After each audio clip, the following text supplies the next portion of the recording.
Showtime! The Capital G Show starts right now. What's up YouTube, Capital G here. So guys, I got so much really good feedback from my part 1 video of how to balance going first in Yu-Gi-Oh!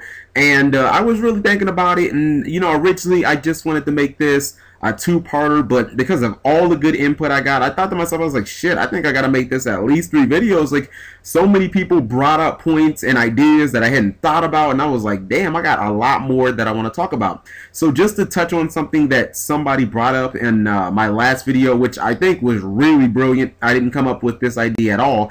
They said that you should basically be able to special summon when you're going first, but not out of the extra deck. And I thought about that and I was like, you know what, I kind of like that idea, because the lockdown boss monster plus set 5, I mean, for the most part, that's kind of eliminated with this no special summoning out of the extra deck. You know, no Xian, no Lagia, no Ophion. You know, you could even bring Wind Up Zen Mighty back and you wouldn't have to worry about, you know, Zen Mighty, Shock Lock, and all this other bullshit. So, you know, it would pretty much deal with a lot of that. You know, Infernity wouldn't have the Trishula you 4 times going first, and you know, it would even take care of some of the you know, FTKs that existed in the game, like Scientist FTK and Gishki FTK. I mean, decks like that just would be completely eliminated. Like, you know, this rule that you wouldn't be able to special summon out of the extra deck going first, it doesn't fix all problems, but it does fix a lot of them. Now, one of the interesting things to come out of that video, as far as what you guys brought to the table, is a lot of you said that, you know, it wasn't so much the special summoning that is usually the problem, but the real problem is fighting through the back row. I mean, when somebody sets 5, it is just, oh man, it is a serious grind. It's an uphill battle. You're at such a disadvantage. And, you know, I think that Konami exacerbated this problem when they stupidly banned Heavy Storm. Konami of America, let me just specify. You know, say what you like about Storm. Maybe you think it's broken. Maybe you think it's overpowered. But I think it's a lot like Gores. It's a necessary evil.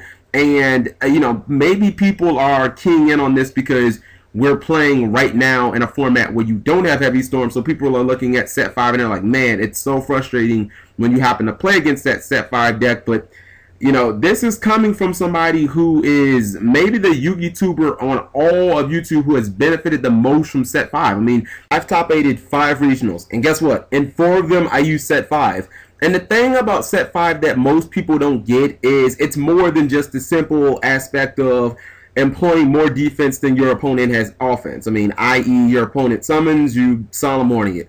You know, they summon again, next turn you Bottomless it. Next turn after that, you Torrential them. You know, the real power of set 5 is what it does to your opponent psychologically. Like, even if you don't have a bunch of power traps, your opponent doesn't know that. They completely have to change it up. Now they have to play the risk versus reward game, and they have to think to themselves, okay, what if I summon X monster and it dies? You know, it can make you doubt yourself. It can force you to play conservatively. I mean, those are very common reactions to set 5, and they both benefit you. I mean, so what do you care? Like, now, you probably think, do I have to play the risk versus reward game? No. I mean, everybody knows that when Storm is banned, there is absolutely no risk to setting as many back rows as you can.